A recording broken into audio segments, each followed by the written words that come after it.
Ça va faire 5 jours depuis samedi que la Monnaie est occupée par des artistes. Mais contrairement à l'occupation du Théâtre National, celle-ci ressemble davantage à une forteresse qu'à un moulin ouvert à tous. Voilà, On est obligé de frapper. Le vigile arrive.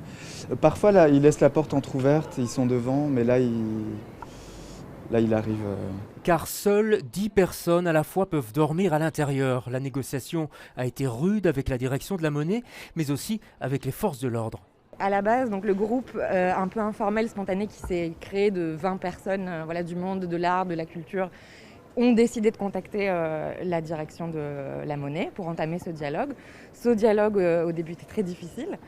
C'était non, clairement. Et c'est grâce à l'aide des syndicats qui nous ont aidés sur la table des négociations.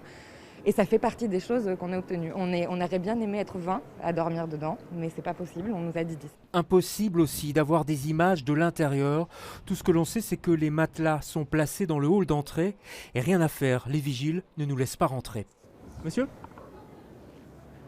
Monsieur, vous voulez pas me parler ? Je parle pas à la presse. Alors, on attendra avec les autres à l'extérieur, car ici, autre différence avec le national, les activités sont limitées à 2 heures par jour à partir de 17h et devant la Monnaie. Chaque soir, discours, revendications et musique. L'idée est de sensibiliser le public, mais surtout le gouvernement fédéral à la réouverture des salles de spectacle. L'occupation est prévue jusqu'au 18 avril. Mais on espère pouvoir entrer en dialogue avec le gouvernement d'ici là et d'avoir des engagements et des prises de responsabilités concrètes. Oui. Vous y croyez franchement ? Franchement, j'y crois. Surtout, je crois à ma détermination, à notre détermination. Je crois à nos convictions.